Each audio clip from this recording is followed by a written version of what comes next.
Au moins 50 manifestants ont été arrêtés samedi lors des manifestations à Abuja, a indiqué le bureau d'Amnesty International au Nigeria. Près de 700 manifestants ont été arrêtés à ce jour dans l'ensemble du pays et 9 policiers ont été blessés au cours des manifestations, qui en sont à leur 3e jour, a indiqué la police nigériane.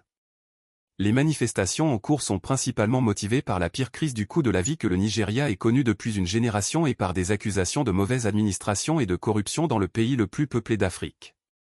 Les fonctionnaires nigérians sont parmi les mieux payés d'Afrique, un contraste saisissant dans un pays dont la population compte parmi les plus pauvres et les plus affamés du monde, bien qu'il soit l'un des principaux producteurs de pétrole du continent. Dans le stade national nigérian où des dizaines de manifestants s'étaient rassemblés, des policiers ont été vus en train de tirer des gaz lacrymogènes pour disperser les manifestations, peu avant l'arrivée d'agents cagoulés qui feraient partie des services secrets nigérians, selon plusieurs manifestants, des journalistes et des vidéos partagées avec l'AP.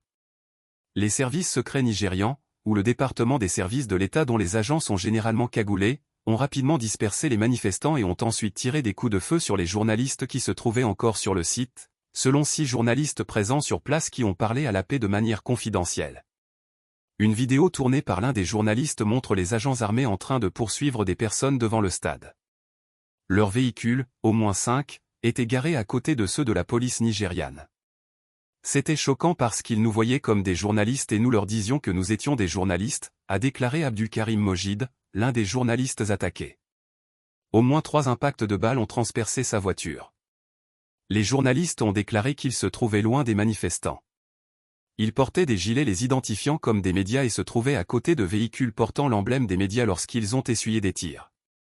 Un porte-parole des services secrets n'a pas répondu aux appels téléphoniques et aux courriels de l'Associated Press. Les services secrets, qui ont la réputation d'être brutaux, ont souvent été accusés d'attaques violentes et d'arrestations injustifiées.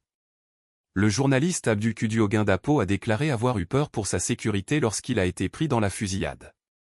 Ma première réaction a été de dire « Laissez-moi être en sécurité », a déclaré M. Ogundapo, avant qu'il ne s'éloigne en voiture. Il est fréquent que des journalistes soient pris pour cible par les forces de sécurité dans l'exercice de leurs fonctions au Nigeria, qui occupe la 112e place sur 180 dans le dernier classement mondial de la liberté de la presse établi par Reporters sans frontières. Des manifestants ont également été la cible de tirs dans le pays, notamment lors des manifestations meurtrières de 2020 contre les brutalités policières. Au moins 31 cas d'attaque contre des journalistes, dont 11 arrestations, ont été enregistrés depuis le début des manifestations contre le coût de la vie, selon le Centre pour l'innovation et le développement du journalisme, CJID, spécialisé dans l'Afrique de l'Ouest, qui suit les attaques contre la presse. Plutôt que d'assurer la sécurité des journalistes, les responsables de la sécurité se sont comportés d'une manière qui suggère qu'ils attaquent délibérément les journalistes, a déclaré Adebayor, chargé de projet sur la liberté des médias au CJID. La police nigériane, quant à elle, a déclaré que cette personne était morte au cours des manifestations et qu'aucune d'entre elles n'avait été tuée par les forces de sécurité. Amnesty International a déclaré qu'au moins 9 manifestants avaient été tués par les forces de sécurité. Le porte-parole de la police, Muyiwa Adejobi, a déclaré dans un communiqué qu'un officier de police dont les autorités avaient annoncé la mort avait miraculeusement survécu, appelant à la fin des manifestations qui devaient durer 10 jours.